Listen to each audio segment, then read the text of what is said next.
Bonjour et bienvenue à l'atelier, je suis super contente de vous retrouver pour poursuivre la série d'Oleva. Mais aujourd'hui on va pas lui faire une robe, eh bien on va faire la petite valise que vous voyez devant vous. Enfin c'est une petite valisette et vous allez voir qu'elle a plusieurs fonctionnalités cette petite valisette, puisque non seulement, écoutez, elle va servir à mettre tout l'attirail de la d'Oleva, donc tous les vêtements et puis tous les petits accessoires que nous allons lui faire, mais aussi elle peut servir, bien écoutez, pour mettre votre maquillage, pourquoi pas, et parce que vous allez voir qu'il y a des petites poches à l'intérieur. Elle peut servir aussi, pourquoi pas, pour un trousseau de bébé. Écoutez, vous êtes une jeune maman, vous avez envie d'emmener, écoutez, un petit change pour le bébé, une petite couche et le petit paquet de lingettes, c'est l'idéal parce que ça prend pas beaucoup de place. On peut l'accrocher à la poussette et j'en passe, hein. Donc j'ai été une maman avant vous, donc je sais que ça peut avoir beaucoup d'utilité. Et en changeant bien entendu les tonalités de tissu, eh bien une version garçon, une version fille, et pourquoi pas, vous pouvez même rajouter le prénom brodé à qui c'est destiné si vous avez des brodeuses.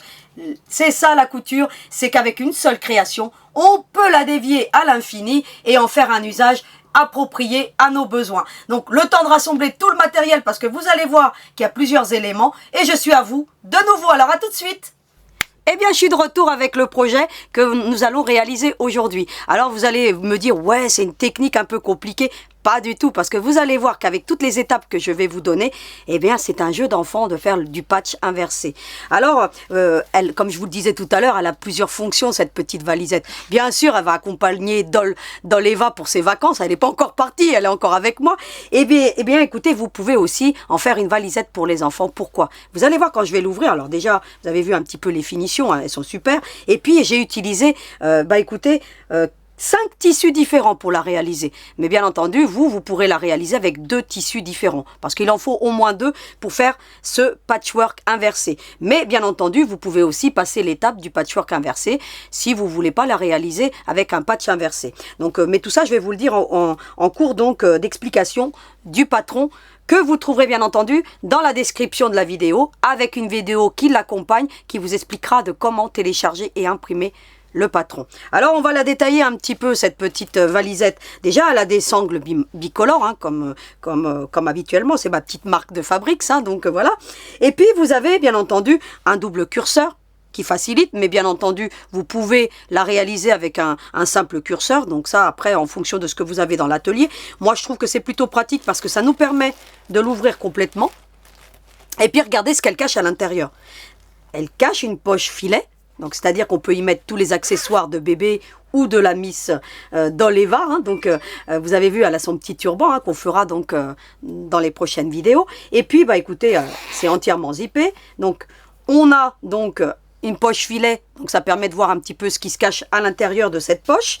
On a aussi, écoutez, un élastique donc embouti dans du tissu, donc avec un effet un petit peu, vous voyez, super sympa et qui permet donc de mettre une belle panoplie de vêtements parce que vous pouvez vraiment y mettre, écoutez, des vêtements pour un bébé, mais aussi pour les enfants quand ils vont chez mamie. Allez, mamie, je peux dormir chez toi? Et hop, ta petite valisette, on y met un petit pyjama, on y met quelques petits nécessaires que les enfants ont toujours besoin, le petit doudou et j'en passe. Et puis regardez, un petit mousqueton.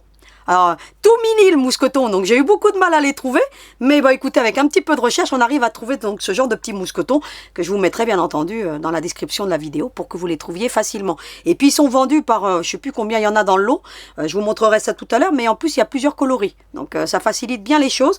Et puis écoutez, il est plutôt sympa, et puis j'ai adapté donc l'élastique pour qu'il vienne bien s'emboutir. Et puis regardez, j'ai pu y ranger les 5 tenues.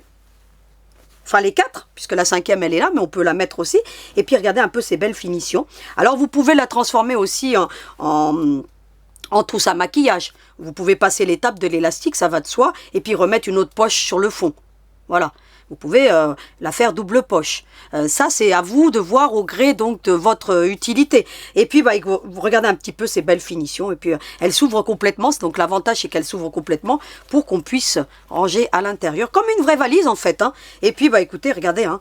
Donc, voilà. Hein. Donc, je vous montre un petit peu les robes que nous ferons prochainement. Donc, ces 2 robes. Hein. Donc, il nous reste ces 2 robes à réaliser pour la d'Oleva. Et puis, écoutez, l'élastique permet de bien tenir en place les vêtements comme une valise classique. Donc, vous voyez un petit peu...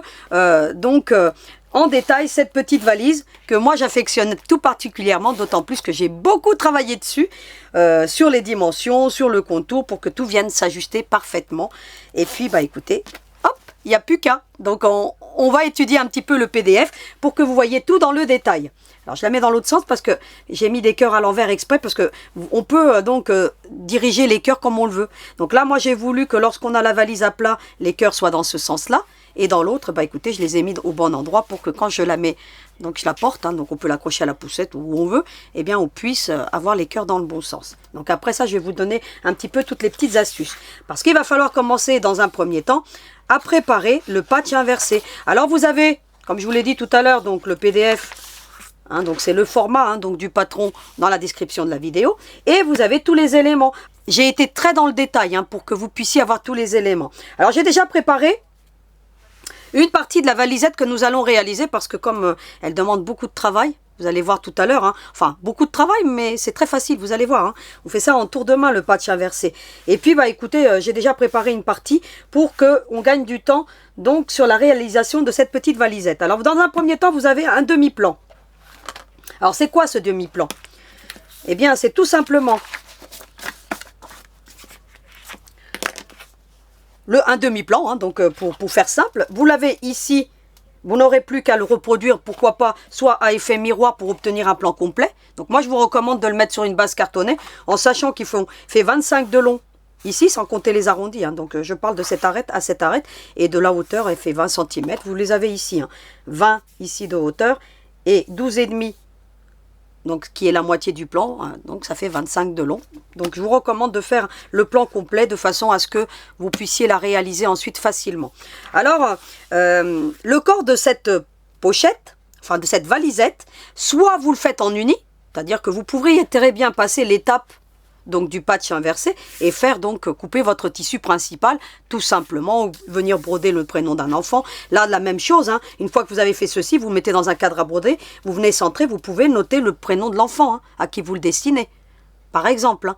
Moi je ne l'ai pas fait parce que je compte après offrir ces demoiselles à des petites filles, hein, donc voilà, hein, on connaît toujours des petits enfants qui ont besoin, qui n'ont pas beaucoup de moyens, et ben écoutez, c'est toujours le petit cadeau qui fait sympa, et moi j'aime faire plaisir aux enfants, donc c'est pour ça que je ne les personnalise pas. Je pourrais personnaliser si je le destinais à un enfant en particulier, et vous pourriez le faire. Une fois que vous avez fait cette composition-là, vous venez, vous centralisez, hein, vous faites des médianes, hein, donc le milieu vous l'avez ici, vous faites une médiane ici, puis vous centralisez le prénom de l'enfant avec votre machine à broder. Donc en plus moi j'ai la stellaire, donc c'est encore plus facile parce que j'ai un cadre où je peux numériser, donc, et puis ça me permet de bien centraliser ensuite sur mon petit patch inversé. Donc voilà, ça c'était pour la petite astuce. Si vous avez une machine à broder, eh bien broder, personnaliser, c'est super des objets personnalisés, ça fait toujours plaisir, surtout lorsqu'on l'offre à une maman qui va avoir un bébé. Elles adorent ça, d'avoir le prénom de l'enfant. Donc voilà. Donc voilà pour ce qu'il en est, donc la partie principale. Alors cette partie principale, vous aurez remarqué qu'elle a 4 bandes. Donc c'est ce que je vous mets ici. Voilà. Vous allez voir que je vous ai mis une partie où j'explique un petit peu le patch inversé. Qu'est-ce que je vous dis? Je vous dis qu'il faut déchirer des bandes. Il ne faut pas les découper, là il va falloir les déchirer. Alors comment on fait? Ça c'est mon petit secret et puis je vais vous montrer ça une fois que je vous aurai mis donc les bandes ici. Donc moi vous voyez, elles font 6 cm de large par 28. D'accord, c'est la nécessité qu'il nous faut pour ensuite. Pourquoi 28? Parce que je vous ai toujours dit qu'il faut laisser un petit peu de marge lorsqu'on le fixe au molleton. Parce que ça a tendance à rétrécir. Et vous allez voir que tout à l'heure, que pour la hauteur, eh bien, on a juste ce qu'il faut. Parce que j'ai pris 6 cm pour que toutes les bandes, bah, écoutez, soient à la même dimension. Là, pour le coup, on n'a pas le choix. On est obligé de faire ainsi. Mais vous allez voir tout à l'heure que ça se fait très bien. Puisqu'après, on fait un petit contour, tout le contour. Et puis, ça va très bien. Donc, moi, j'ai déchiré donc 4 bandes. Ça va de soi que vous pouvez en utiliser que 2 coloris. C'est-à-dire que là, j'aurais pu prendre, bah, écoutez, ce coloris ici, puis les pois. Puis, j'aurais pu remettre ici le même. Puis ensuite, terminer par les pois. Et puis, pareil pour la doublure. Et puis, pour tout le contour. Vous pouvez prendre 2 coloris. Je vous recommande minimum 2 coloris. Moi, j'en ai pris 5.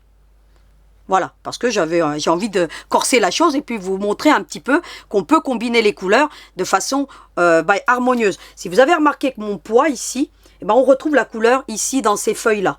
Vous avez vu? Pareil, on le retrouve dans ce tissu-ci. Et de la même manière, on le retrouve dans les petites fleurs. Alors vous avez vu qu'il y a des petites fleurs avec la même tonalité que pour les pois. C'est-à-dire que j'ai la même couleur qui se retrouve dans les 4 imprimés pour avoir une harmonie. Après, vous pouvez faire en fonction de ce qui vous reste dans l'atelier. Ça peut faire sympa, hein. Vous faites, je sais pas, une valisette arc-en-ciel, ça peut être super joli. Mais moi, j'aime bien que ça soit harmonieux. Et vous avez vu que, bah écoutez, j'ai mes coloris qui s'harmonisent parfaitement. Et ce que j'ai fait, tout simplement, bah, c'est que j'ai déchiré mes bandes. Et puis, je suis venue les positionner. Alors après, j'aurais pu les positionner dans n'importe quel sens. Et vous avez remarqué que j'ai un tissu qui est beaucoup plus sombre que les autres. Pourquoi? Pour apporter une profondeur. Donc voilà, là ici, ça a été le pois. Vous voyez, le pois, il est plus vif que les autres couleurs. Mais vous avez vu que le pois, bah, je le retrouve ici, je retrouve dans ce coloris-ci, et puis dans le cœur qui est là. Donc j'ai essayé de combiner de façon à ce que j'obtienne une harmonie. Mais si vous utilisez deux tissus, ça sera beaucoup plus simple. Comme ça, vous n'avez pas besoin de vous préoccuper des tonalités de tissu. Alors comment j'ai déchiré ça? Bah, là, j'ai pris une chute de tissu, hein, pour vous montrer. Et puis, je vais faire le prochain sac dans les tonalités de gris. Alors, je ne vais pas le faire devant vous, le prochain sac. Je vais le faire hors caméra, mais je vous le montrerai dès qu'il sera terminé. Et vous verrez que je pourrai y ranger les affaires d'une des Doll Eva. Donc, voilà. Donc, j'ai une chute de tissu, tout simplement. Et vous voyez que ça a été coupé. Donc, j'ai des arêtes droites. Et moi, pour faire donc ce patch inversé, j'ai besoin que mon tissu soit déchiré. Regardez là, on le voit bien, hein. Vous voyez, même ça s'effiloche. Donc, c'est ce qui fait le charme de cette technique. Hein. Vous voyez ici que ça fait une petite technique. Hein. Vous voyez un petit peu, vraiment super sympa. Et ça fait, si vous voulez, un style un peu shabby chic, pour celles qui connaissent. Donc, c'est une technique que vous pourrez faire aussi sur un sac. Ça peut faire super joli. Vous faites un sac avec cette technique.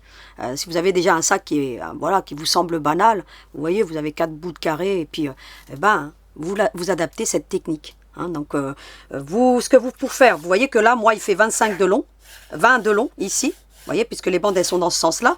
Vous voyez que ça fait des bandes de 5 cm. Vous voyez, j'ai divisé, ça fait 5 cm, puisque j'en ai 4.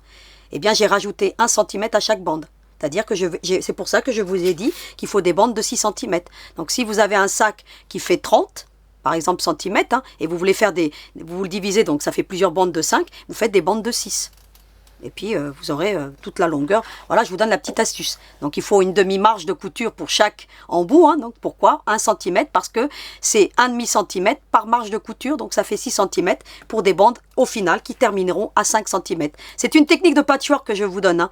Des bandes de 5 à la base, bah, je suis obligée de couper des bandes de 6, en tenant compte de mes marges de couture. Donc, voilà. 1,5 cm de chaque côté, donc pour vous expliquer. Donc voilà, ça c'est vraiment pour vous expliquer si vous voulez réutiliser cette technique de patchwork sur d'autres ouvrages. Donc voilà. Ensuite, qu'est-ce que je fais? Je prends mon tissu, mais vous avez vu que les bords sont coupés droits. Qu'est-ce qu'il faut que je fasse? Il faut que je fasse des bords déchirés. Alors je coupe un petit bout comme ça. Vous voyez, pas plus, hein, 1,5 cm. Et puis je viens et je déchire mon tissu tout du long. Je m'en tracasse pas, voilà, on a une petite perte. Ensuite, qu'est-ce que je fais? Je prends une règle. Donc là, j'en ai une qui traîne là. Donc voilà. Eh bien, je vais mesurer 6 cm. Donc habituellement, je ne prends pas cette règle. Voilà. Mais bon, elle est là sur le plan de coupe. Donc je vais l'utiliser. Et je viens mesurer à 6 cm. Et puis je mets un petit trait. Vous avez vu? Je ne me tracasse pas, je mets un trait. Alors là, il y a rien. Pour le coup, couper des bandes comme ça, c'est hyper rapide. Hein. Et puis ensuite, bah écoutez, je fais une entaille. Vous voyez? D'un centimètre en gros l'entaille. Et puis regardez. Et je déchire jusqu'au bout. Et j'obtiens une bande de 6 cm. Ensuite, bah écoutez, il ne me reste plus qu'à prendre la longueur que j'ai dit. Hein, donc 28 cm. Ce que je fais. Hein. Hop, hein, vous faites 28. Voilà. Ou 30. Bon, je vais mettre même 29. Allez hop. Et puis là, je peux, pour le coup, bah écoutez, je viens, je coupe. Voilà. Et j'ai obtenu ma bande. Vous avez vu? Vraiment très simple. Alors ça va s'effilocher, mais c'est ce qui va faire le charme. Et puis à la longue, ça ne s'effilochera pas. Pourquoi? Parce qu'après, on va les assembler donc avec une technique qu'on appelle inversée. Et puis ensuite, bah écoutez, je suis venue matelasser avec un matelassage aléatoire pour faire soulever un petit peu ces marges de couture. Tout ça, je vais vous l'expliquer dans un détail et un pas à pas complet. Et nous allons voir ça dans les prochaines étapes. Donc voilà pour ce qu'il en est de la partie principale. Ça va de soi qu'il faudra le faire 2 fois. Hein, parce qu'on a 2 parties principales, on en a une là, et puis on en a une là, donc ça va de soi. Alors essayez d'utiliser un tissu où il n'y a pas trop de sens, vous voyez comme là, des petites fleurs, des petites choses, ça vous facilitera la tâche. Parce que lorsqu'on aura à faire le montage, il faudra faire attention au sens du tissu. Mais après voilà, hein, donc Même si vous le mettez à l'envers, vous voyez qu'ici, moi, mes cœurs, ils sont à l'envers. Mais quand je suis à plat, ils sont à l'endroit. Et puis de l'autre côté, par contre, j'ai bien fait attention que mes cœurs, bah écoutez, pour que quand je le porte, eh ben, il reste dans le bon sens. Vous voyez? Donc voilà. Puis c'est une valisette qui tient debout toute seule, hein, soit dit en passant, regardez. Hein. Voilà, hein, donc... parce que c'est la technique de matelassage et puis il y a tout un ensemble, le biais qui maintiennent donc cette petite valisette debout et avec une belle forme. Donc voilà, donc je réserve donc ces petites bandes pour tout à l'heure. Et puis bien entendu, il vous faudra couper ensuite la doublure. Alors là, j'ai pris un tissu un peu Vichy. Et vous avez vu que mon tissu Vichy, donc c'est le 5e imprimé, eh ben, il ressemble à celui des pois. Vous avez vu, j'ai du blanc pareil.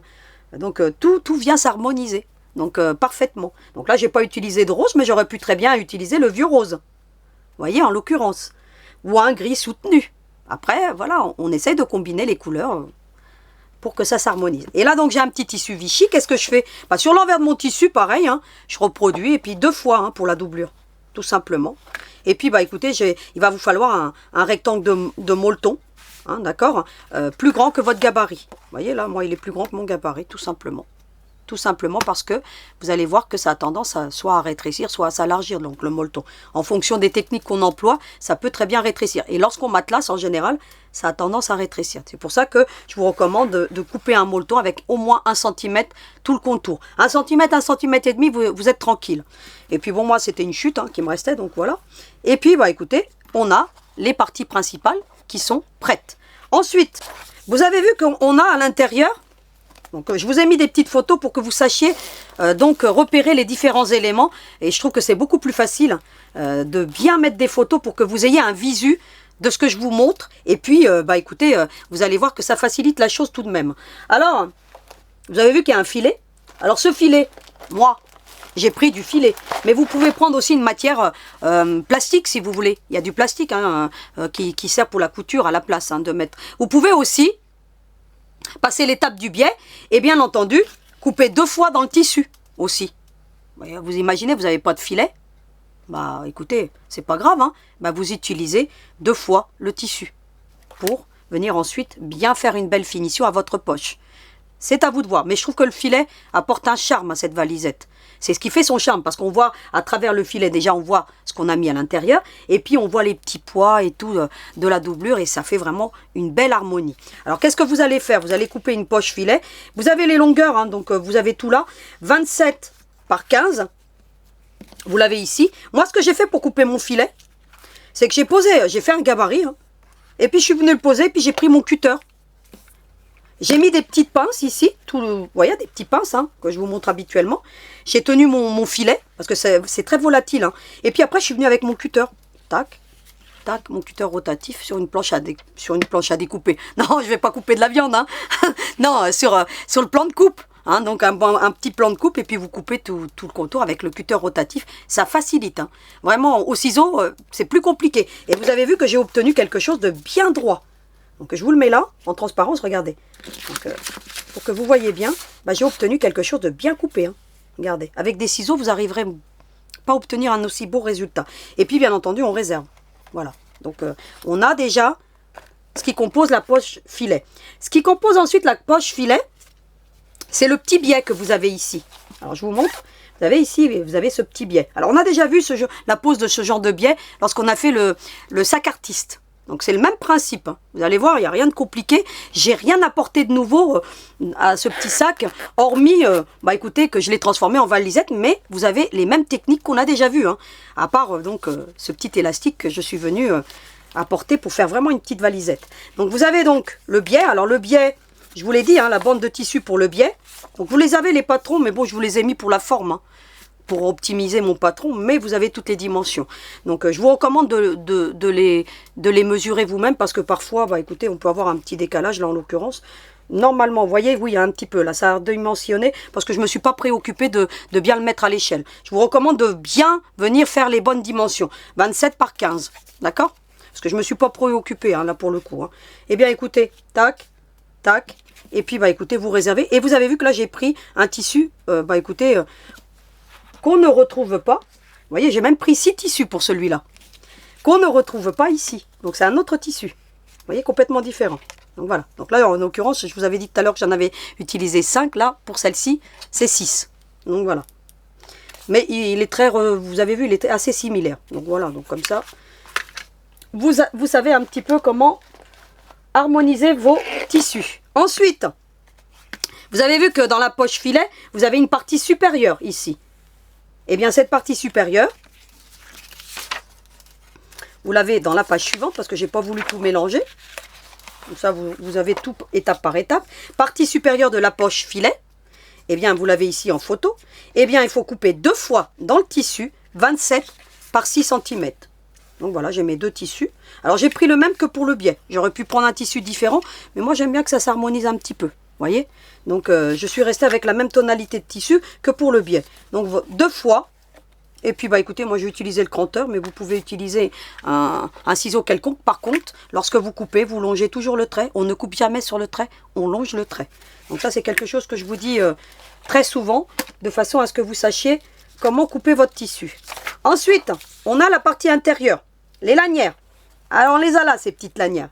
Et comment on fait ce genre de lanières? On l'a presque vu lorsqu'on a fait les turbans de la semaine dernière de la demoiselle. C'est la même technique que pour le turban. Rien de compliqué à faire.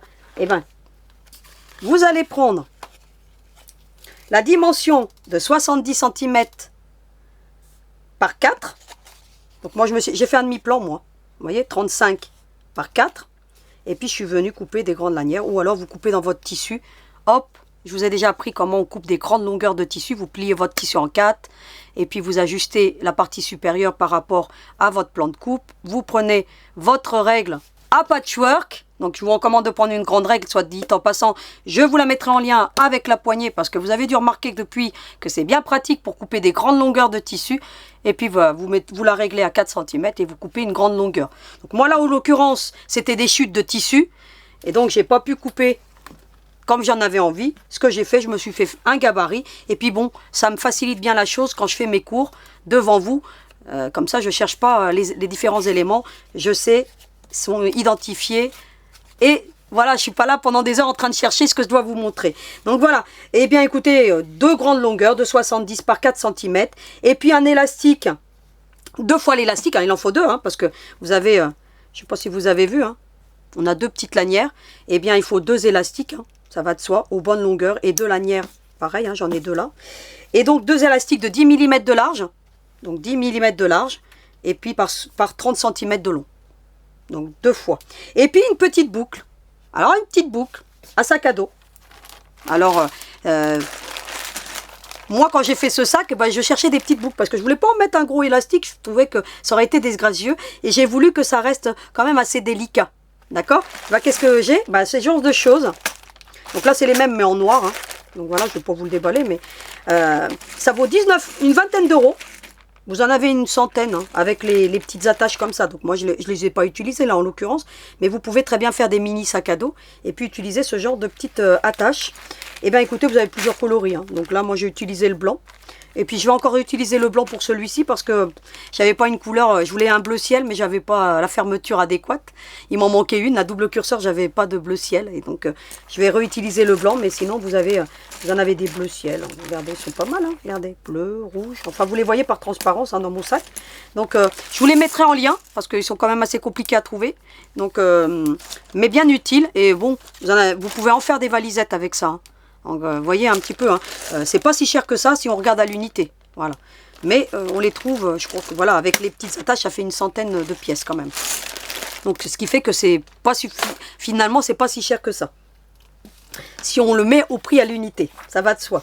Eh bien écoutez, on réserve donc ça pour la partie couture et vous allez voir comment on emboutit l'élastique. Et puis c'est la même technique qu'on a fait pour le turban. Là en l'occurrence, c'est juste que je vais vous montrer un petit peu comment on emboutit le petit...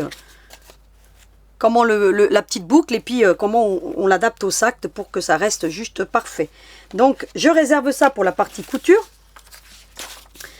Ensuite on passe à tout le contour du sac. Alors le contour du sac, il y a plusieurs éléments. Alors j'ai tout identifié. Vous voyez que mes petits gabarits quand même ça me facilite la tâche lorsque je vous présente un petit peu tous les éléments. Et surtout quand il y en a beaucoup comme ça. Alors on a déjà le fond. Le fond il fait 15 par 10. Alors c'est quoi le fond? Que j'ai appelé le fond. C'est ce que vous avez ici. Vous voyez, entre les deux, entre le zip, hein, en fait, hein, c'est le fond. Alors, le fond, il fait 15 par 10. Et ce que vous allez faire, hein, ça, on a déjà vu. Hein. Vous voyez, j'ai mon molleton. Pareil, j'ai tracé sur l'endroit de mon tissu, mon petit gabarit. Tac, tac, tac. Puis ensuite, bah, j'ai coupé, j'ai laissé une marche. J'ai posé sur mon molleton, qui fait la même largeur que mon tissu. Et puis, j'ai ensuite fait un zigzag sur le trait. Et puis après, bah, écoutez, je suis venue avec mon ciseau Amplify, que je vous remettrai en lien, si j'arrive à le trouver, parce que ça devient compliqué à le trouver. Et puis, bah, écoutez, j'ai coupé. Et de la même manière, un petit rectangle de tissu pour la doublure. Et le tour est joué pour le fond. Donc, rien de compliqué. Et puis, vous allez voir que l'assemblage, je vais vous dire ça tout à l'heure, mais c'est le même lorsqu'on a fait le sac rond, lorsqu'on a fait le sac ourson, et lorsqu'on a fait le sac œuf pour Pâques. Le montage est le même. Donc, j'apporte rien de nouveau en termes de montage de la valisette. C'est juste comment intégrer les différents éléments pour qu'ils soient bien positionnés. Et puis, bien entendu, la technique de patchwork inversé. Pour le reste, moi, vous allez voir, on va faire ça très vite parce que vous regarderez, je vous mettrai toutes les vidéos en lien lorsqu'on on sera devant la machine parce que je vais vraiment passer outre. Je vais me concentrer sur la poche, sur la pose de l'élastique, sur les poses des différents éléments et sur le patchwork inversé. Pour le reste, on va faire ça très vite. Ensuite, bah écoutez, vous avez tout le contour, ce que j'appelle le contour zippé. Vous l'avez ici, et puis vous l'avez ici. D'accord? Eh bien c'est simple, hein. Vous avez les dimensions, hein. Il suffit juste de les suivre. Alors pour la partie qui est la plus large, eh ben vous allez couper une grande longueur de 73 cm pareil, hein, avec le molleton, hein, pour la partie principale. 73 cm, bah écoutez, par 7 de large. Et pareil pour la doublure, hein, la même chose. D'accord? Donc rien de compliqué. Hop, hop. Le tour est joué. Ensuite, vous avez le petit contour ici, là. Vous voyez? Eh bien, pareil, hein. Vous allez prendre 73 par 3. D'accord? Et pareil pour la doublure, 73 par 3. Et là, j'ai bien mis le molleton, hein. Donc, voilà, la méthode, vous la connaissez. C'est pour ça que je ne vous montre pas ça dans le détail, parce qu'on l'a déjà vu en long, en large et en travers, hein. D'accord? Et puis, bah écoutez, pareil, j'ai fait mon petit gabarit pour que je puisse identifier tous les éléments. Ensuite, je vous dis qu'il vous faut un zip double curseur. Donc là, moi, j'utilise des zips à anorak parce que je trouve que, bah écoutez, c'est plutôt costaud. Et puis là, comme c'est pour une petite valisette, et ben, ce genre de zip, bah, c'est l'idéal. Donc je vous les mettrai en lien. Celui-ci, il fait 90 cm, je crois. D'accord? Donc vous pouvez le prendre de 85, mais ça fait un peu juste. Alors, comme ça, 90, vous avez une bonne marge pour pouvoir le faire. Vous avez ensuite besoin, bah écoutez, d'un zip aussi, je ne vous l'ai pas dit tout à l'heure, mais pour la partie donc, de la poche, hein, donc voilà, hein, donc j'ai pris un blanc aussi. J'ai mon petit mousqueton blanc, d'accord? Et puis je vous dis aussi qu'il faut des sangles. Alors les sangles, je ne vais pas vous montrer comment on les fait, on les a déjà vus, vous regarderez le sac rond. Vous regarderez, il y a tous les sacs qu'on a fait, donc je vous ai à peu près montré le sac à ouvrage. Je suis revenue à chaque fois comment on fait, hein, le sac à ouvrage, le sac rond. Vous les regarderez. Et puis, bah écoutez, voilà, rien de plus simple à faire. Vous avez compris déjà la technique. Et vous avez pour la partie intérieure, elle fait 3 cm sur 35 de long. D'accord? Et la partie extérieure, donc là c'est le tissu le plus clair, hein, qu'on voit ici, le contour, il fait 35 par 7. Donc voilà, donc je ne vais pas vous montrer comment on fait les sangles, parce que honnêtement, voilà, ça serait rabâcher quelque chose qu'on a déjà fait. Ensuite, je vous dis dans la dernière page qu'il vous faudra couper 2 bandes, parce que il y a un sacré contour, et si vous coupez qu'une bande dans votre tissu, vous n'en aurez pas assez. Donc vous aurez des chutes, donc ces chutes, vous les conserverez pour d'autres ouvrages, et vous verrez qu'on va en faire encore plein de choses, hein, avec, je vous réserve des surprises avec justement un patchwork chenille. Hein, donc je vous montrerai ce que c'est le patchwork chenille. On va faire un sac, il va être étonnant. Donc je suis encore en train de travailler dessus. Les dimensions, tout est bon, les patrons sont bons. Maintenant il faut que je finalise la technique, parce qu'il y a plusieurs techniques et moi je veux adapter celle qui me convient le mieux. Parce que le patchwork, la chenille existe déjà, mais adapté sur un sac comme je vais vous le faire, là c'est une première. Donc voilà, donc vous allez voir que bah, il faut 2 bandes, hein, donc 2 zips, hein, 5 cm par 95 cm. Pour tout le contour, donc vous en coupez 2 sur la largeur de votre tissu, donc coupez des bandes, vous garderez le sac rond lorsqu'on a fait les sangles justement, hein, donc je vous mets cette vidéo en lien, lorsqu'on a fait les sangles, lorsqu'on a fait, je vous ai montré comment on coupe des très grandes longueurs de tissu de façon facile, et vous avez vu que moi mes bandes, eh ben, elles sont juste parfaites, hein, donc avec un cutter, une règle à patchwork et un plan de coupe, et le tour est joué, tout simplement. Donc, vous voyez, donc voilà. Donc, il y a certaines étapes que je vais passer, hein, comme la pose du biais, comme la couture du contour du sac. Je vais juste vous montrer comment j'ai positionné les sangles, comment j'ai positionné les poches, et puis tout le reste. Alors, je vous retrouve maintenant devant la machine à coudre, parce qu'il va falloir rassembler tout ce petit monde maintenant. Alors, à tout de suite. Eh bien, je suis de retour avec mes petites bandes, et vous allez voir qu'on peut faire plusieurs donc combinaisons de tissus. Alors là, vous avez vu, j'avais commencé comme ça. Et bien là, regardez, je les ai posées différemment. Donc voilà, donc regardez, voilà, après c'est à vous de voir, hein, donc de faire comme vous en avez envie. Donc là, j'ai décidé de faire comme ça. Bon, écoutez, pourquoi pas, hein.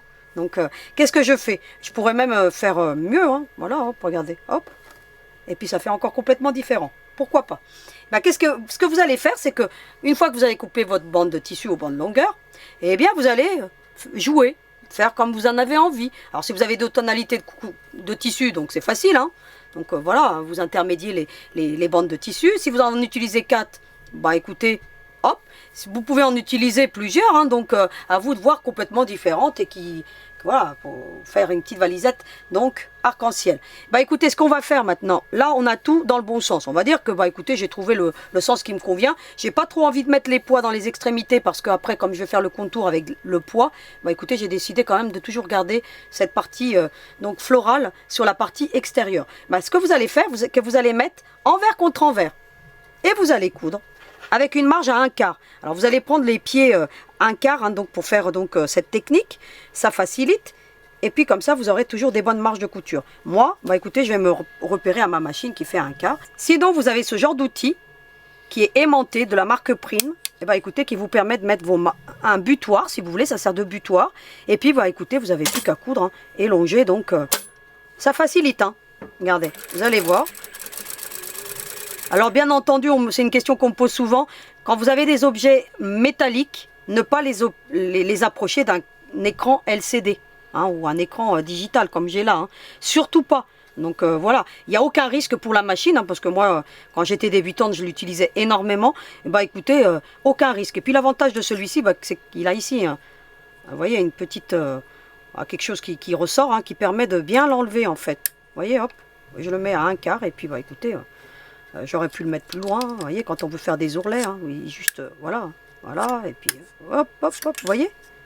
Donc voilà, donc très facile à utiliser, puis regardez, ça vous permet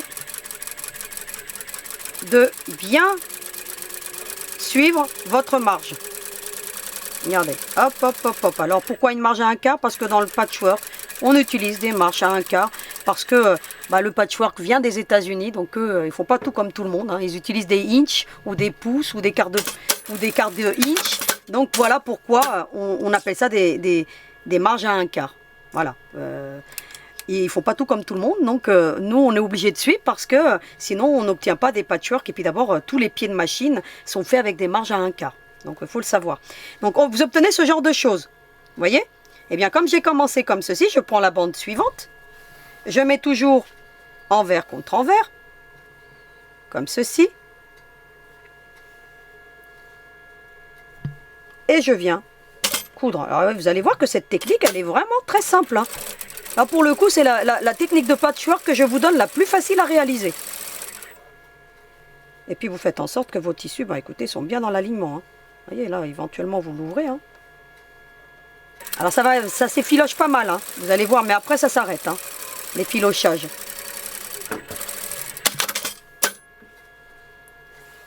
C'est pour ça qu'on l'appelle le patchwork inversé, parce qu'en fait, habituellement quand on coud une bande, on met endroit contre endroit. Et là, bah non, on met envers contre envers pour avoir la marge de couture sur la partie supérieure pour faire cet effet-ci. Vous voyez? Donc voilà. Pourquoi le patchwork inversé? Tout simplement. Donc une technique très simple. Alors là, vous faites attention au sens de votre tissu, parce que là, moi, il a un sens. Donc je fais bien attention, hein, de le mettre dans le bon sens. C'est pour ça que utiliser des tissus qui n'ont pas de sens, comme ça au moins vous êtes tranquille. Bon, on utilise ce qu'on a, hein. Donc moi, là, c'est pour le coup, c'est des chutes de tissu, hein, que je suis en train d'utiliser pour faire cette petite valisette, hein. Du moins pour toutes ces petites chutes, hein. Et puis, bah écoutez, j'emmène ça jusqu'au bout. Et vous avez vu que l'appareil m'a bien servi. Donc voilà, je ne me suis pas préoccupée. Même si j'ai pas de mal, et ben écoutez, c'est quelque chose, je vous le mettrai en lien, hein, il est de la marque Prime. Ok, et puis en plus, contrairement à d'autres, celui-ci, il tient. Hein. Je peux vous assurer qu'il ne bouge pas quand vous le positionnez. Hein. Donc voilà. Voilà ce qu'on obtient. Alors vous avez l'impression que c'est tout petit. Vous me dites, oh là là, mais comment elle fait là? C'est tout petit. Et bien c'est simple maintenant. Ben, maintenant il va falloir écarter les coutures. Alors c'est ce que je vais aller faire. Donc je ne vais pas vous montrer comment je fais. Hein. Là vous pouvez prendre un frottoir. Hein, et puis commencer déjà à les écarter, ça facilite. Et ensuite vous allez repasser. Il faut absolument repasser votre ouvrage si vous voulez que tout vienne bien s'écarter. Donc là, moi, je vais les écarter avec mes ongles. Et puis, je vais aller le repasser hors caméra parce que sinon, je vais avoir du mal à faire ensuite cet effet-ci. Alors, je vous retrouve tout de suite. Voilà ce qu'on obtient. Vous voyez, une fois qu'on a bien repassé, que tout est bien à plat, écoutez, ça élargit votre tissu et les fibres, hein, tout simplement. Vous allez ensuite prendre votre molleton. Alors, moi, mes bandes, elles sont plus grandes, hein, c'est pas grave. Hein. J'ai utilisé les chutes. Hein. Et puis, écoutez... Vous allez maintenant prendre un point de 2,50 et puis vous allez faire ce qu'on appelle un matelassage aléatoire. C'est-à-dire que vous allez vous positionner comme ça. Alors je ne vous donne pas d'indicatif, hein, parce que là, vous allez voir que ça se fait tout seul. Hein. Vous allez vous positionner ici par exemple. Hein, vous voyez, je suis à 5 cm en gros, hein, comme vous voulez. 5, 3, 4 cm, tout dépend de la largeur que vous voulez obtenir. Donc là, vous voyez, j'ai fait moins large, là j'ai fait plus étroit. Vous voyez, il n'y a rien qui est identique, hein, donc c'est vraiment aléatoire. Hein.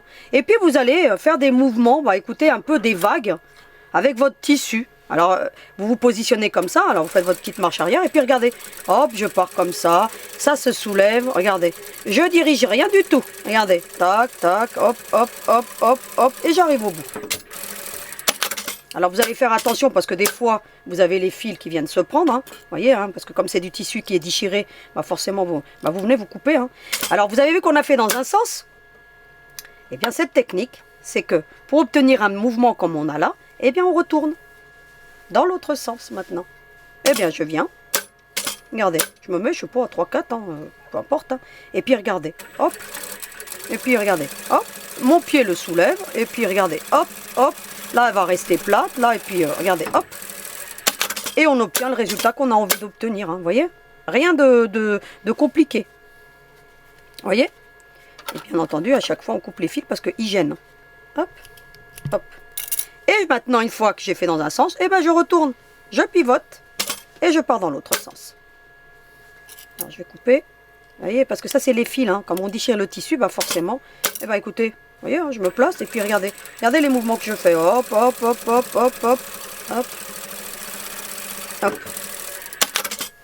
Vous voyez, là, il est resté droit, c'est pas grave. Et bien ensuite, je retourne dans l'autre sens. Je viens, regardez. Hop, il va soulever. Là, il va soulever aussi. Regardez. Hop. Et hop, hop, hop. Vous avez vu ce qu'on obtient ? Jamais le même mouvement. Vous voyez qu'ici elles sont ouvertes, ici elles sont... Vous voyez? Eh bien je retourne encore dans l'autre sens et puis je viens faire le dernier. Hein. Regardez. Alors si vous voulez que ça se soulève, vous le soulevez comme ça avec votre doigt, hein, dans l'autre sens. C'est plus joli, regardez. Bon, des fois vous pouvez l'aider la machine, regardez. Hop.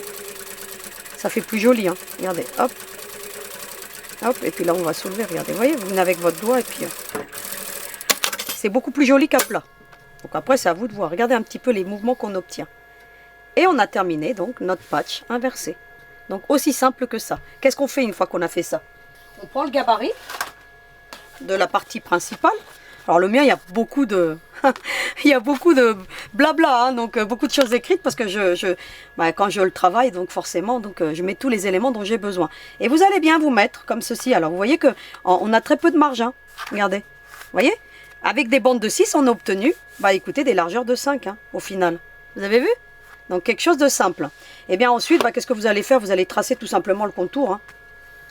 Vous allez prendre un feutre. Alors là, je vous recommande un feutre parce que c'est beaucoup plus facile. Et puis vous tracez tout le contour. Donc je vais le faire hors caméra. Hein. Je trace tout le contour. Et puis ensuite, écoutez, je fais un zigzag.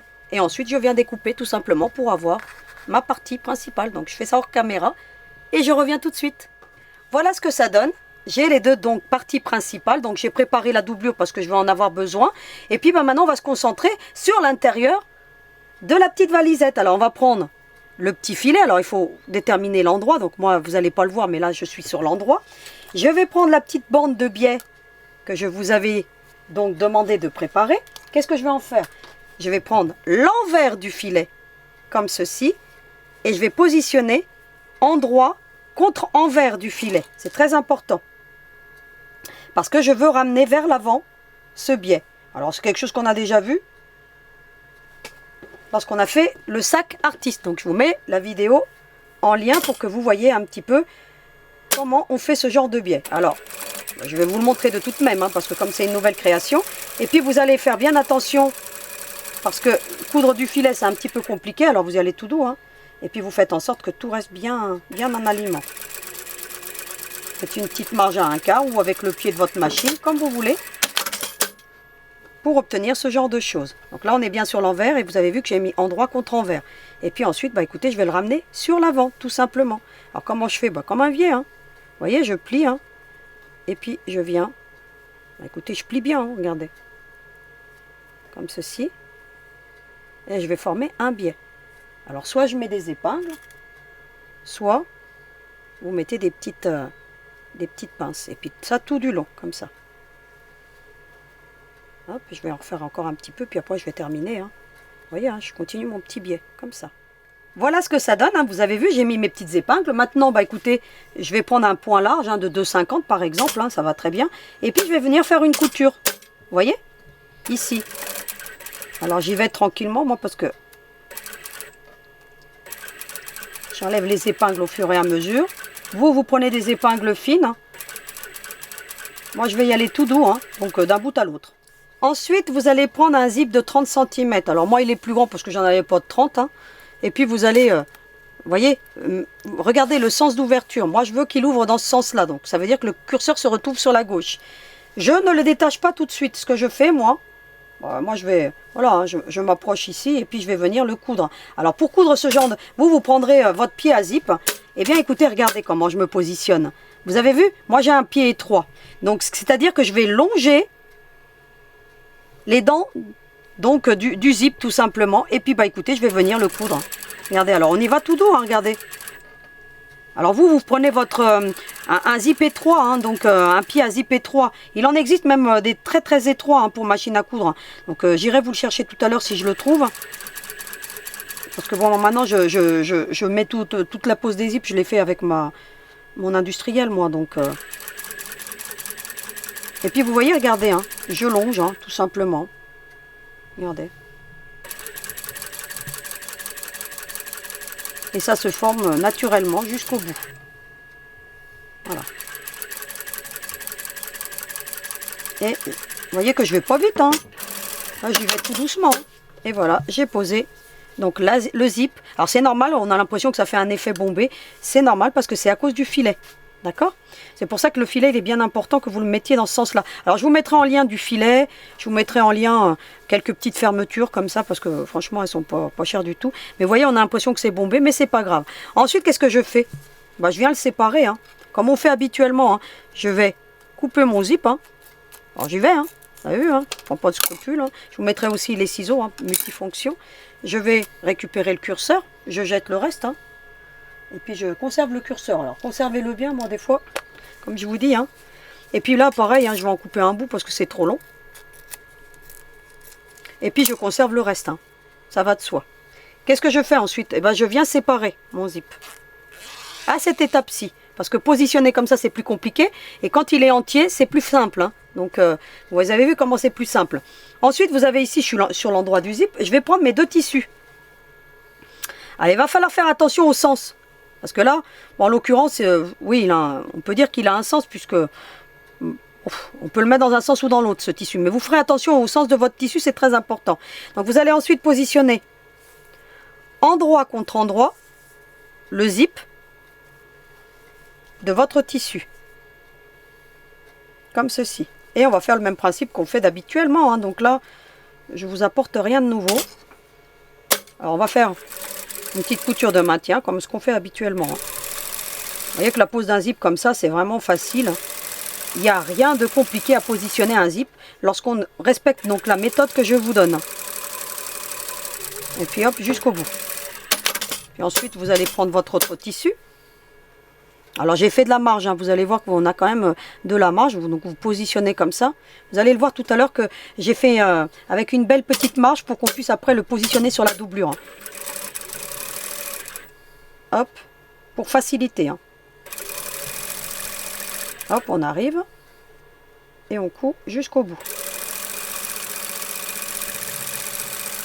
Et vous avez vu que moi aussi, je le fais en 3 étapes. Hein. Donc, et puis ensuite, bah écoutez, qu'est-ce que je fais?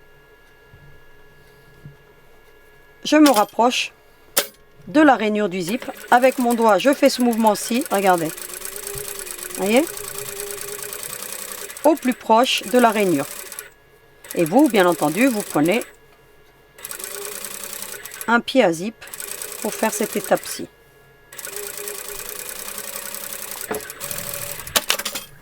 Ensuite, eh ben, écoutez, soit vous allez le repasser, ou vous allez faire comme moi, vous mettez des épingles, que je ne vais pas aller le repasser. On ne se tracasse pas ici s'il y a un décalage, c'est pas grave, parce que de toute façon, je l'ai fait beaucoup plus grand. C'est pour ça que je vous ai dit des longueurs de 27, alors que la pochette en elle-même fait 25. Donc on a 2 cm d'écart. Donc vous voyez, même si je suis pas bien droite ici, c'est pas gênant. C'est pour ça que je m'en suis pas préoccupée au démarrage. Et puis ici pareil, hein, je reviens et puis je fais surtout cette couture qui est très importante, qui permet à la doublure de ne pas se prendre au zip lorsqu'on ouvre et on ferme la poche. Et puis j'emmène ça jusqu'au bout.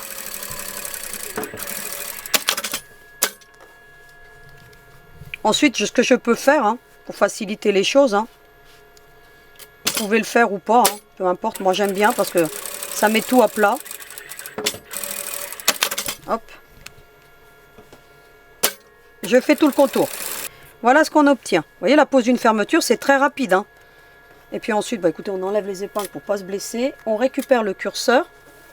Et puis on vient tout simplement, bah, écoutez, assembler ce petit monde. Alors si c'est pas bien en face, là pour le coup, c'est pas important.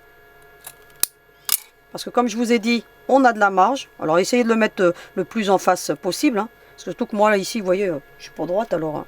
je vais essayer de le mettre en face. Je prends le petit curseur. Je l'emboutis comme on fait habituellement. Donc cette technique, j'ai vu que vous l'aimez bien. Et j'ai vu que certaines personnes m'ont dit que, bah écoutez, que maintenant, elles n'ont plus de problème à poser des zips. Donc, et ça, c'est plutôt une bonne chose. Vous voyez, vous faites un petit mouvement. Et puis, regardez, là, en l'occurrence, je suis bien.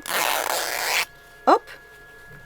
Alors là, vous allez faire attention au sens où vous voulez que votre zip vienne s'ouvrir. Donc moi, je veux que mon curseur il soit là. Ça veut dire qu'il faut que je l'emboutisse dans ce sens-là. Alors je reviens de l'autre côté. Hein. Puis je vais couper un bout. Hein.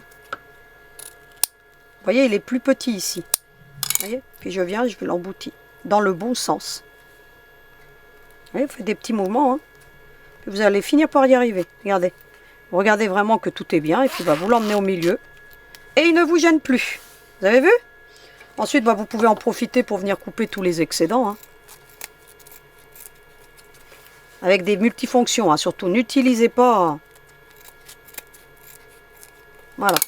Alors, vous voyez que là, je ne suis même pas alignée, mais c'est pas gênant. Vous allez voir qu'on a de la marge. Vous allez ensuite prendre la doublure. Et vous allez tout simplement venir positionner la poche. Vous avez vu qu'on a de la marge. Hein. Alors, vous pouvez y aller. Hein. Là, moi, j'aime bien, sur la partie supérieure, de bien l'aligner. Comme ça, au moins, je suis sûre que ma poche, elle va rester droite. Vous voyez? Je vais bien l'aligner, puis la centraliser comme ça. Et puis ici, bah écoutez, je vais venir mettre des épingles. Sur la partie supérieure, je me sers de l'arête droite. Comme ça, ma poche, elle ne sera pas de travers. Et regardez. Hop. Je viens. Et j'épingle le tout. Là, c'est important de venir bien tout épingler. Donc, je vais épingler tout ça. Vous voyez, alors, il faut bien se mettre à plat. Alors, vous mettrez bien à plat, hein, regardez. Et vous voyez qu'on a de la marge. Hein, c'est fait exprès. Parce que sinon, c'est très difficile à appliquer quelque chose qui est à la même échelle. Sinon, vous aurez du mal. Et c'est pour ça que j'ai calculé de façon à ce que ça soit plus large. Pour qu'on n'ait pas de soucis avec le filet. Parce que c'est une matière qui est compliquée à coudre, le filet en général. Mais... alors, vous voyez que là, vous faites attention au sens d'ouverture. Vous voyez que là, moi, ça va fermer. Là, ça ouvre. Hein. Regardez. Moi, je veux que ça fasse dans ce sens-là. Donc, vous ferez bien attention au positionnement de votre curseur. Ensuite, bah, vous retournez et vous venez faire une petite couture de maintien, tout le contour. Voilà ce qu'on obtient. Vous avez vu, donc j'avais cousu sur l'envers, donc pour faire ma petite couture de sécurité. Bah, maintenant, voilà, hein, c'est aussi simple que ça. On va couper tout ce contour avec notre petit ciseau Amplify. Donc, c'est un jeu d'enfant. Voilà, hop. Pas de problème pour lui, hein. Vous voyez que même la partie zippée, bah, ça coupe très très bien. Voilà ce qu'on obtient. Et puis maintenant, bah, écoutez, j'ai déjà mis la doublure sur une des parties, hein, donc je suis venue tout simplement la coudre avec un point de sécurité, vous devez le voir là, hein, tout le contour. Hein. Donc j'ai déjà venu, bien entendu, l'endroit face à vous. Hein. C'est très important l'endroit. Hein. Vous voyez que là c'est l'endroit du tissu, c'est-à-dire envers contre envers, hein, vous mettez. Et puis de l'autre côté, ça fait ce genre de choses. Voilà, on a déjà une partie qui est déjà prête. Et bien maintenant, il ne nous reste plus qu'à venir positionner la poche sur celle-ci. Alors il faudra bien faire attention au sens du tissu. C'est-à-dire que, bah, écoutez, quand vous allez ouvrir la valise, c'est ainsi qu'ici, vous avez tout à l'endroit. Donc quand vous lavez la poche sur le dessus comme ça. Donc vous faites bien attention. Et puis, bah, écoutez, vous venez, de la même manière, vous venez réépingler le tout. Et puis vous allez faire de nouveau une petite couture de sécurité, de maintien, tout le contour. Donc je vais le faire hors caméra parce que vous avez compris le principe. Donc il faut juste les fixer tout simplement pour que, bah, écoutez, ça soit bien maintenu pour les prochaines étapes. Vous allez ensuite, bah, écoutez, prendre le double curseur. Hein. Alors le double curseur, vous voyez comment ça se présente, hein, tout simplement. Et puis on va faire comme habituellement. Hein. Allez, pas de scrupules. On vient. Donc là, pour optimiser, je vais couper les pointes comme ça. Vous faites pareil, hein, vous coupez juste... hop. Et puis, hop, on enlève le curseur.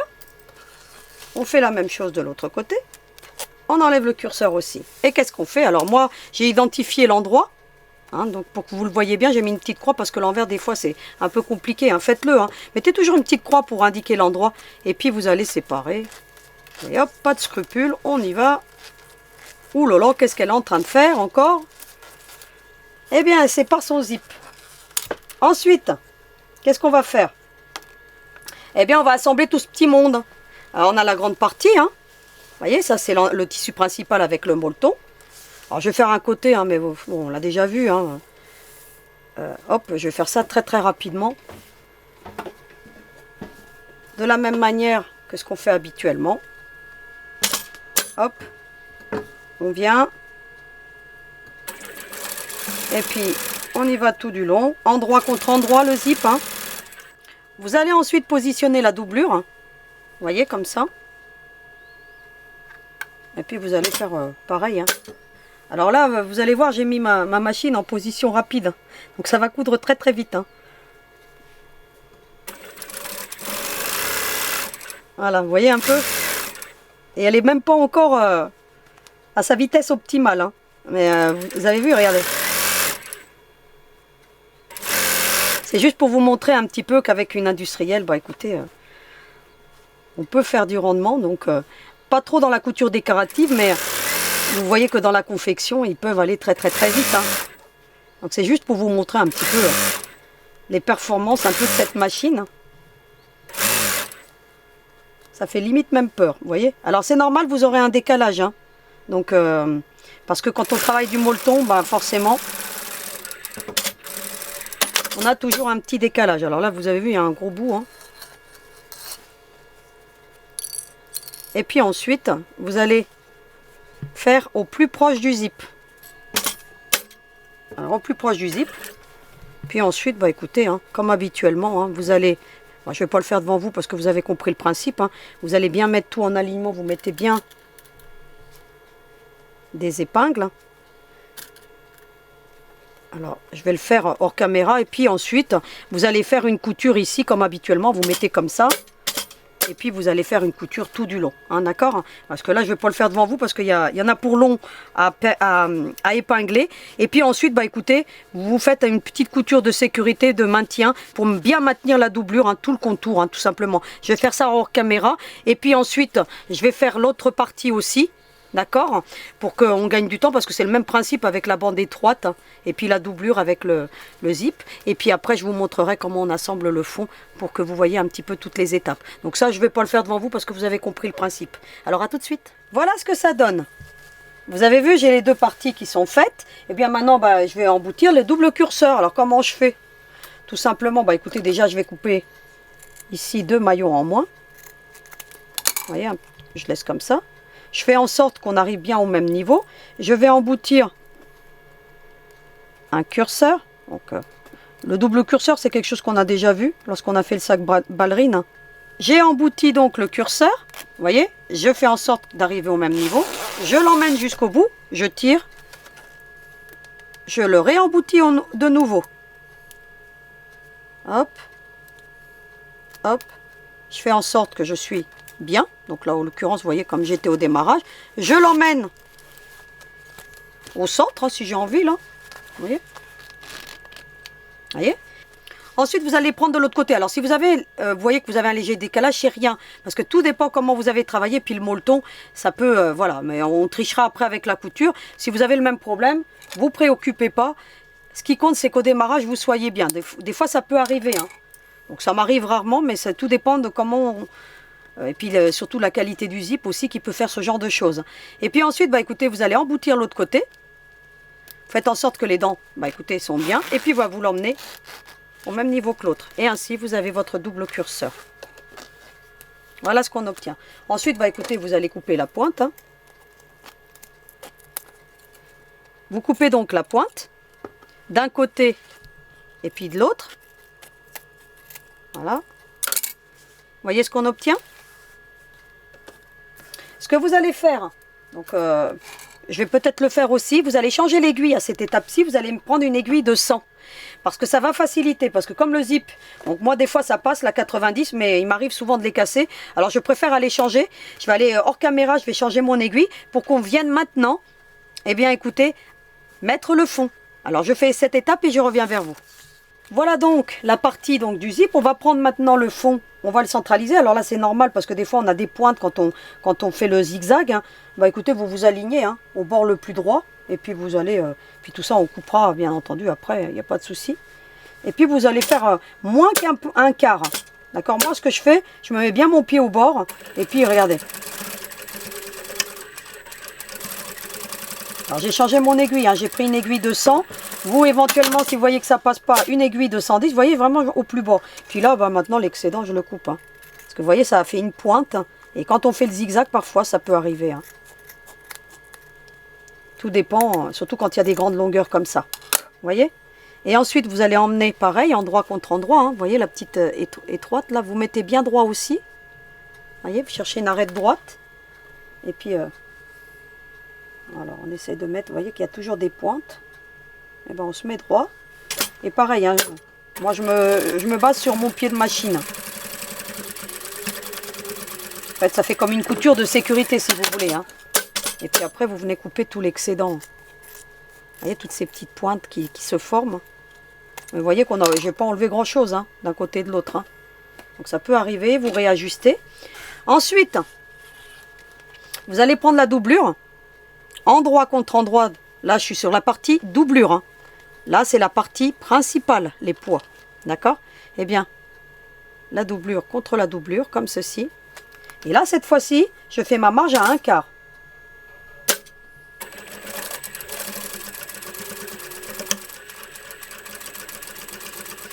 Éventuellement, si vous voulez sécuriser votre couture, parce que peut-être que vous aurez du mal avec le zip, et puis vous voyez que là, moi, écoutez, je vais vous repasser une seconde couture hein, par-dessus la précédente. Parfois, on peut avoir les points qui sautent à cause du zip. Et puis vous y allez tout doux hein, au niveau du zip. Et hop. Faites-le. Hein. Donc là, moi, pour le coup, maintenant, c'est plutôt bien. Vous vérifiez. Regardez. Le fait d'avoir fait tout à l'heure la couture de sécurité, écoutez, de l'autre côté, on a quelque chose de propre. Et on a quelque chose de propre ici. Qu'est-ce qu'on fait maintenant? Alors maintenant, il va falloir plier. C'est pour ça que vous ne le mettez pas au milieu, hein, le curseur. Vous voyez que je ne l'ai pas mis au milieu. Mon milieu étant là, vous voyez? Eh bien, les curseurs, je les ai mis un peu moins pour que ça gêne. Pour que ça ne gêne pas, pardon. Et puis ensuite, écoutez, de la même manière que ce qu'on a fait tout à l'heure, donc là, il faut bien le mettre sur l'envers. Hein. Donc là, je suis côté doublure. Hein. Vous voyez? Il va falloir que je l'emmène de l'autre côté. Qu'est-ce que je fais? Je prends donc la doublure. Je fais ce genre de choses. Je plie. je vais chercher cette partie-ci. Alors c'est un peu petit, vous allez voir. Hein. Et puis vous allez l'emmener comme ça, endroit contre endroit. Et là, je vous recommande de mettre une petite pince. Parce que ça tire un petit peu. Petite pince ou une épingle. Alors une pince, regardez. Ici, bah, écoutez, vous faites en sorte de bien... Vous voyez ce que ça donne, hein. Et ici, hop. Vous voyez, pour pas venir prendre toute cette partie-là. Alors vous mettez tout ça bien droit. Vous voyez, vous tirez. Mais ça se fait très bien. Et puis vous allez... Alors vous épinglez, hein. Donc moi, voilà. Moi je tiens ça avec mes doigts. Et puis pareil. Tout ça pour éviter de faire un biais.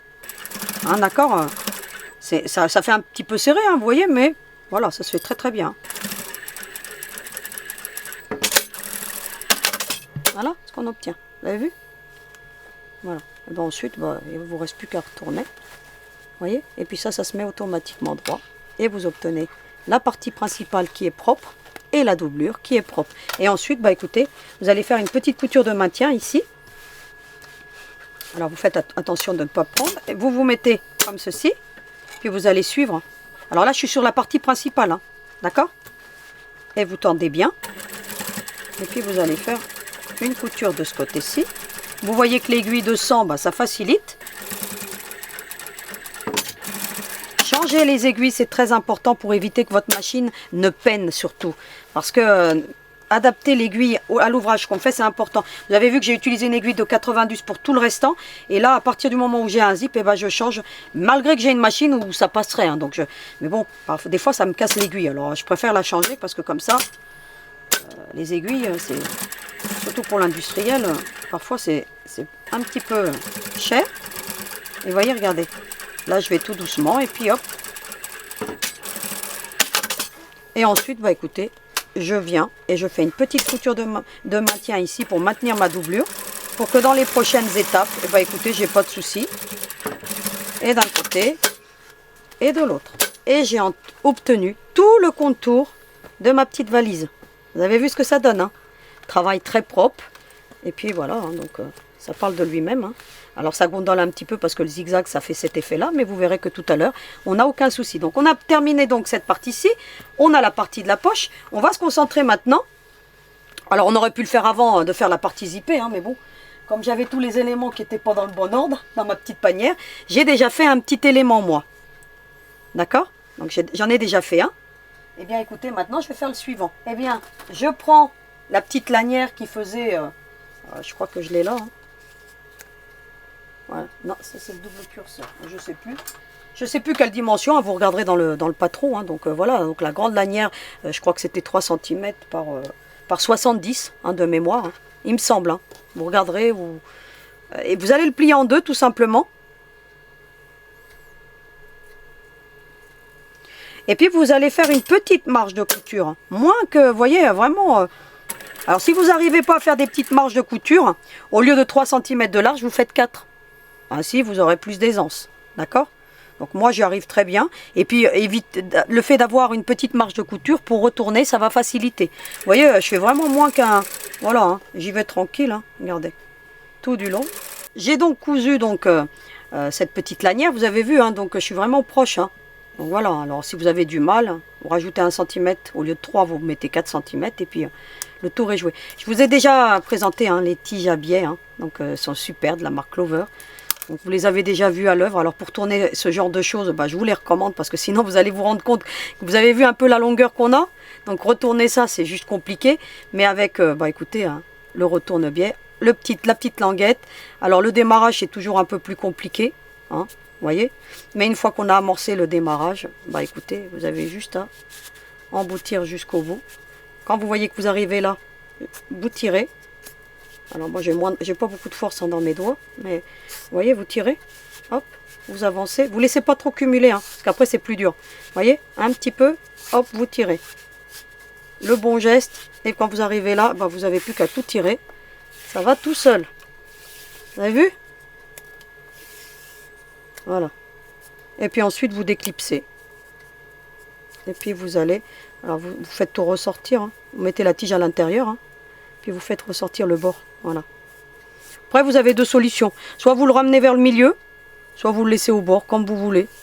Donc là, ça n'a vraiment pas d'incidence, parce que de toute façon, quand on va faire ce genre de choses, là, vous voyez, je l'ai mis au milieu, puis après, on voit le milieu. Donc, vous le mettez sur le bord ou au milieu, comme vous voulez. Hein.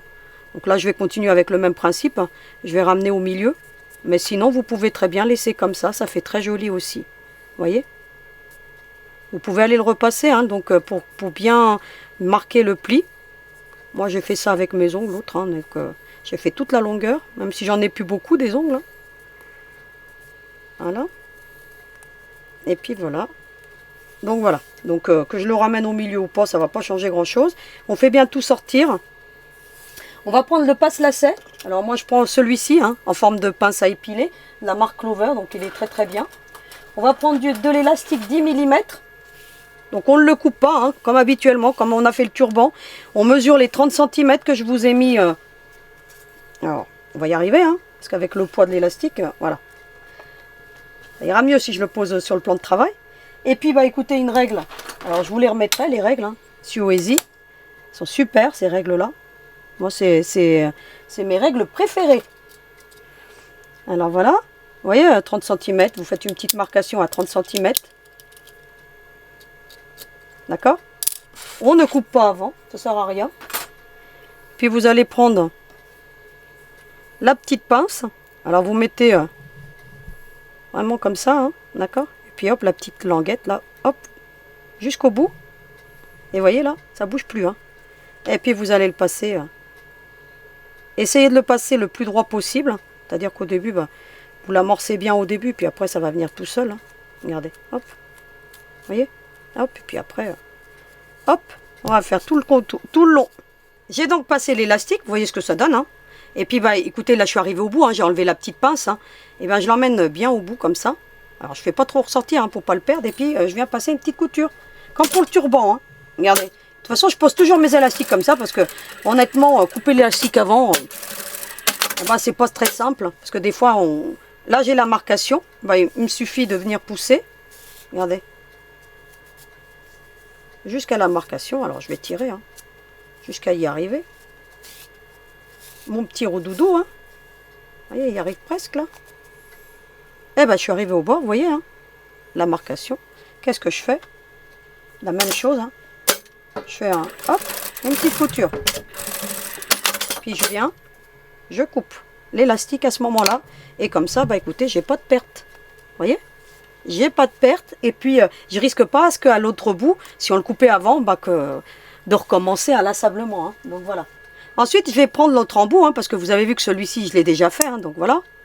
Hein, donc pour pas me tromper, éventuellement, bah, je le laisse. Et puis, bah, je vais passer, hein, comme ça. Hein. Et puis, je vais l'emmener au milieu. Alors je vais tirer, hein. Regardez. Hop. Vous tirez. Il n'y a aucun risque. Et puis vous allez faire en sorte de l'emmener au milieu. Alors, on va récupérer un peu de tissu. Vous essayez de répartir. Mais en général, bon écoutez, hein, quand vous tirez, ça va. Hein. Alors s'il y a un petit peu plus d'un côté que de l'autre, c'est pas gênant. Parce que de toute façon, j'ai prévu un peu plus grand. Hein. Vous allez comprendre après pourquoi. Vous voyez ce qu'on obtient. Donc vous le détachez parce que comme ça facilite les choses. Et puis vous allez écarter comme ça. Vous voyez? Vous allez écarter. Et puis vous écartez bien comme ça. Vous voyez, vous tirez. Hein, et puis vous allez passer une couture.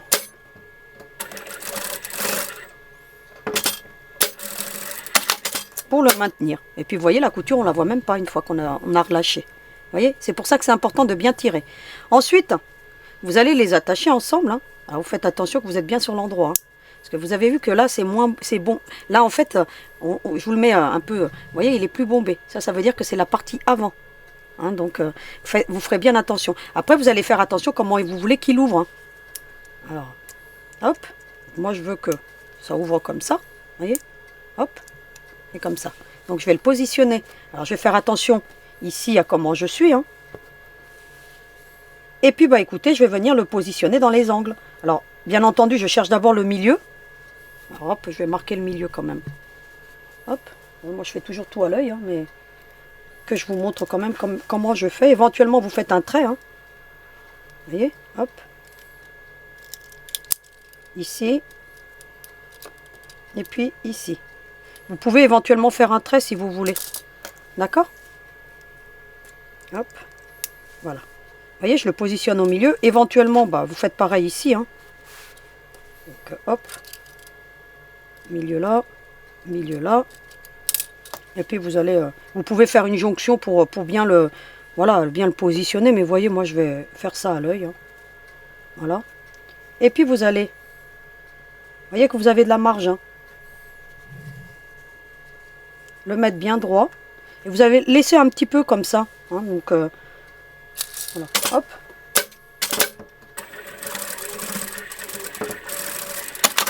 Hop. De l'autre côté, pareil, en le gardant bien au milieu. Vous voyez que vous avez un peu plus. Hein. J'ai fait exprès hein, pour que ça soit plus facile. On coupera ensuite l'excédent.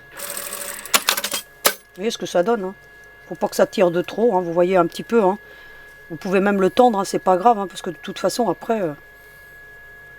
alors vous essayez que ça soit bien droit. Hein, parce que des fois c'est pas toujours évident que ça soit droit. Puis après vous pouvez tirer. Hein, puisqu'il est déjà placé de l'autre côté. Hop, hop. Faites une petite couture de maintien, hein, surtout, hein, pas plus que, voilà, moins qu'un pied de machine. Hein. Et puis ensuite là, pareil, vous les mettez aux pointes. Hein. Alors vous pouvez calculer le milieu de votre pointe si vous voulez. Moi j'ai fait ça à l'œil. Et vous voyez ce qu'on obtient. Donc voilà, alors on a l'impression que c'est pas bien droit, mais après tout viendra bien se plaquer. Voilà ce qu'on obtient. Ensuite, bah écoutez, il ne nous reste plus qu'à venir couper. Hein, vous retournez votre ouvrage, c'est important, et puis vous coupez les petits excédents comme ça. Et puis, on a terminé donc cette partie du petit donc mousqueton, si vous voulez. Hein, donc, voilà, la petite lanière qui va maintenir les vêtements comme dans une vraie valise. Ensuite, bah, c'est simple, hein, maintenant. On va venir positionner les sangles. Alors, il ne faut pas les oublier, les sangles. Alors, vous voyez bien que là, on a la partie. Donc, le milieu, vous allez positionner comme ceci. Hop. Le milieu, il est là. Vous allez mesurer 7 cm à partir du milieu. À partir du milieu, vous mesurez 7 cm d'un côté et puis de l'autre. Alors vous devez, je ne sais pas si vous les voyez bien, mais voilà, comme ceci. Vous allez prendre les sangles. Alors les sangles, vous avez toujours des petits bords hein, qui dépassent. Vous coupez hein, tout ce qui dépasse. Voyez, parce que, vous voyez, comme je vous le dis, hein, le molleton, hein, parfois ce que ça fait. Hein. On a toujours des petits écarts, c'est normal. Et puis vous allez surtout prendre l'autre sangle. Alors vous allez couper les petits bouts qui dépassent aussi. Hein. Et puis vous allez faire en sorte qu'elles font la même dimension. Hein. Vous voyez, on a toujours ce petit bout. Et puis finalement, bah écoutez, c'est juste ce qui dépasse. Hein. Voilà. Vous voyez? Voilà, on a la même chose. Et puis vous avez ces petites marcations. Alors vous avez la marque qui est là, et bien vous allez le positionner, la sangle, à partir de la marque. Vous voyez la marcation, elle est là. Je vous remonte, on a la marque qui est ici, et bien vous démarrez la sangle à ce niveau-là. Et vous venez faire une petite couture, endroit contre endroit, hein, la sangle. Hein. Vous avez vu, hein? C'est l'endroit de la sangle, endroit contre endroit. De la même manière, vous faites en sorte qu'elle reste droite, hein, vous voyez, comme ceci. Et de pareil, vous démarrez à la marcation. On a la marcation qui est là, et bien vous démarrez au même niveau.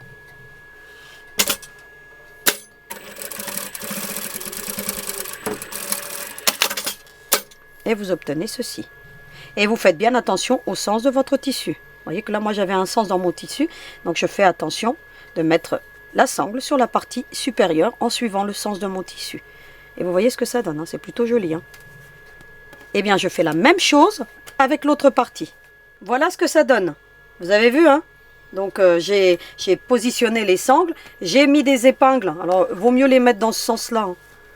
Parce que, comme ça vous fait pas mal quand vous allez... moi, je les mets les 3/4 du temps à l'envers. Et puis après, on se pique. Hein. Regardez, hop. Pour maintenir les sangles, comme ça, elles ne vous gênent plus. Ça évite qu'elles viennent se prendre hein, dans la couture. Vous voyez? Comme ceci. Qu'est-ce qu'on va faire maintenant? Eh bien, on va venir mettre le contour.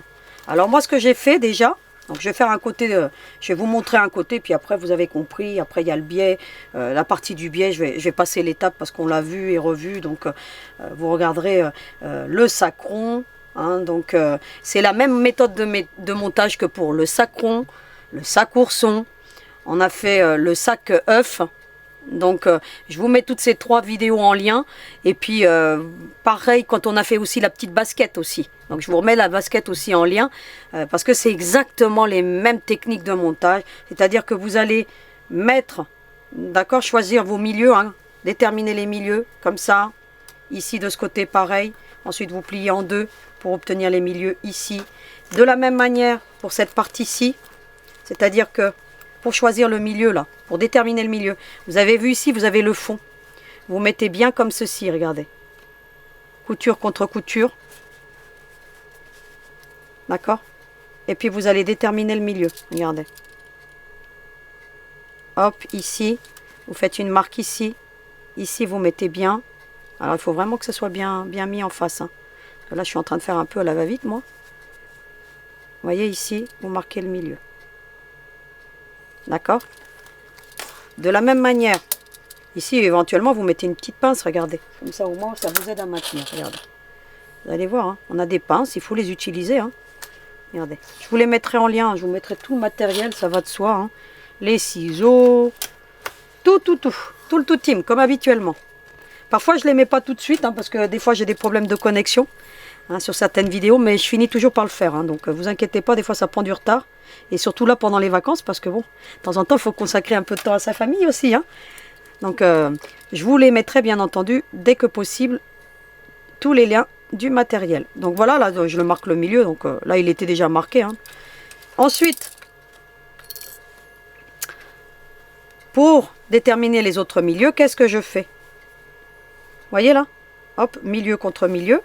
Éventuellement, vous mettez une petite pince, comme ça aide. Ici, pareil. Voyez le milieu qui est là. Hop. Alors, on essaye de voir. Hein. Voilà. Et pareil, vous allez... C'est pour ça que c'est important de ne pas mettre les curseurs au milieu, vous voyez? Ça ne gêne pas comme ça. Et puis, bah pareil, hein, vous allez déterminer le milieu. Hein. Regardez. Ici.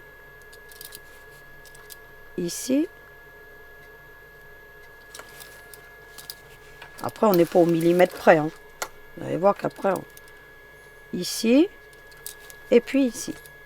Ainsi, on a tous nos milieux qui sont tracés. Voilà. Et bien ensuite, il ne reste plus qu'à venir le positionner dans la petite valisette. Alors, comment on fait? Là, il va falloir faire attention. Donc, je vais faire le fond avec vous. Ça va soit que pour la partie supérieure, vous allez faire la même chose. Hein. Donc, ce que vous allez faire, ou alors je vais poser la partie supérieure, parce que c'est la plus compliquée, en fait. Alors voilà, vous voyez... ça n'a pas bien marqué, donc je vais mettre une petite couture de sécurité, parce que sinon, ça va gêner, et la doublure, elle risque de se prendre, et après, faites bien le tour, hein, pour voir si tout est bien pris. Hein. Et des fois, ça peut arriver. Alors, qu'est-ce qu'on fait? Vous savez que là, on a la partie devant. La partie la plus étroite, c'est sur la partie supérieure de la valisette. Ici, c'est le fond, la partie vraiment où on va, si vous voulez, quand on va la composer, elle sera comme ça. Vous voyez? Alors là, on va faire attention que je sois dans le bon sens. Oui, voilà. C'est un repère. Vous voyez? Elle va être comme ça. Et puis ceci, ça va être comme ça. Vous voyez, les sangles vont vous aider. Hein, donc, vous voyez? Voilà. En fait, la valisette, quand vous allez la monter, elle va être comme ça. Et quand vous allez soulever, vous avez la poche qui se retrouve comme ça. Vous avez vu? Qu'est-ce que vous allez faire? Éventuellement, vous pouvez simuler et puis faire en sorte... Parce que là, moi, c'est ma partie... principal, hein, d'accord? Eh bien, ce que vous faites comme ceci. Vous voyez, vous simulez comme moi. Et hop, vous retournez. Ainsi, vous savez que vous serez bien. Et ensuite, bah, écoutez, vous n'avez plus qu'à mettre milieu contre milieu. Ici, milieu contre milieu.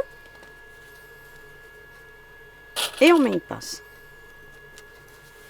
Ensuite, vous allez chercher, pareil, l'autre marcation avec le milieu. Là, en l'occurrence, le milieu, c'est la couture. Hein. Hop. Et je mets une pince. On détermine déjà les quatre axes, si vous voulez.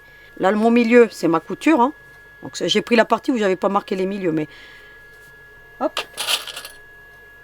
Et vous avez vu, hein, c'est les marcations avec les 4 marcations. Ici, je sais que c'est ma couture, donc ça va tout. Voilà. Hein. Hop. Et je mets une petite marcation. Ensuite, une fois que j'ai fait ça, je viens faire épouser tout le contour. Eh bien, je prends mes pinces, hein, là, hop, et puis je viens. Il est important déjà de fixer ces 4 axes pour que ensuite on puisse venir travailler pour que ça vienne tout bien se plaquer. Alors logiquement, on n'a pas de souci. Moi, j'ai pas eu de souci pour l'autre, alors j'espère que j'en aurai pas pour celle-là. Hein, parce que des fois, tout dépend comment on a travaillé le tissu. Vous tirez un petit peu, hein, des fois, là, comme ça, comme c'est tout petit. Parce que tout dépend comment on a travaillé le tissu, mais logiquement, regardez. Normalement, ça doit bien se plaquer. Vous travaillez éventuellement avec vos doigts. Vous voyez? Regardez. Pour que ça vienne bien. Voilà. Alors, je vous montre déjà ce que je fais là. Et bien entendu, après, vous ferez la même chose avec tout le contour. Hein, d'accord? Et puis, une fois que vous avez fait ça, bah, vous venez coudre avec moins d'un pied de machine. Hein, tout le contour. Alors, vous mettez à plat comme ça. Tac, tac, tac, tac, tac. Et puis, vous cousez tout le contour. Et puis ensuite, on pose le biais. Donc, je vais faire ça hors caméra. Pareil pour l'autre. Hein, une fois que vous avez fait ça, vous faites attention à votre sangle. Hein, donc, forcément, c'est la partie avant. Pareil, hein, vous venez marcation contre marcation, vous mettez les 4 points, vous voyez là, la marque avec la marque, et puis vous venez, et puis vous cousez tout le contour.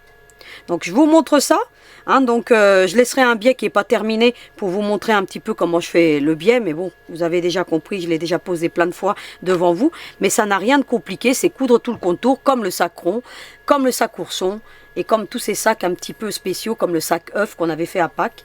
Et puis c'est le même principe. Donc vous regarderez ces vidéos. Et puis bah écoutez, je fais ça hors caméra et puis je vous montre le résultat. Voilà donc la petite valisette terminée. Alors que je vous explique très rapidement, j'ai posé donc les latérales. Ensuite je suis venue poser un biais. Alors pour poser le biais, hein, donc tout le contour du zip, hein, donc dans toute cette partie de contour, eh bien je suis venue comme ceci. Donc sur la partie comme ça, et puis j'ai positionné comme ça, et puis j'ai cousu tout le long comme ça. Alors c'est la bande de 5 cm que j'ai pliée en deux, puis j'ai fait une petite couture de sécurité ici de maintien, pour que ça m'aide à la maintenir en double. Hein, donc elle est pliée en deux. Et puis bah écoutez, tout le contour, et puis une fois que j'ai fait tout le contour, hein, ici ça a cousu, bah écoutez, il n'y avait plus qu'à ramener vers l'avant ici, vous voyez, vers l'avant. Donc là, je vous le fais comme ça, et puis après, bah écoutez, vous cousez tout le contour. Donc voilà, c'est ce que j'ai fait là, moi. Vous voyez ici. Vous voyez. Donc ça fait un biais très propre. Alors je vous conseille de prendre la bande de biais identique à la doublure, ça va de soi. Hein. Puis regardez un petit peu ce qu'on obtient. Ensuite, bah écoutez, il ne reste plus qu'à retourner, hein, tout simplement. Alors vous ouvrez bien votre zip, hein, et puis vous n'avez plus qu'à retourner correctement. Alors vous allez la travailler, hein, votre petite mallette. Hein. Il faut la travailler, hein, pour que tout vienne bien se positionner. Vous voyez, vous faites bien ça. Tout ce genre de petits mouvements.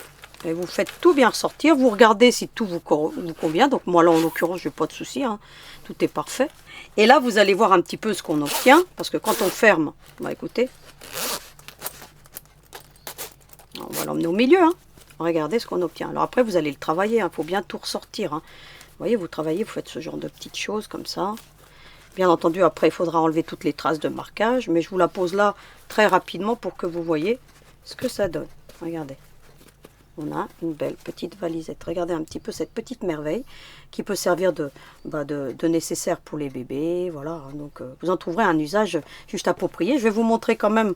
Bah écoutez, elle s'ouvre. Hein, donc, comme je vous ai montré en début de vidéo. J'ai la petite ici. Donc, du coup, maintenant, bah écoutez, hop, il suffit de faire ce genre de choses. Et ça s'ouvre automatiquement. On peut mettre le petit turban à l'intérieur. Et puis, bah écoutez, on ouvre ici. Et puis, on vient mettre le petit nécessaire. Et puis, regardez. Hop. Hop. On n'a plus qu'à fermer.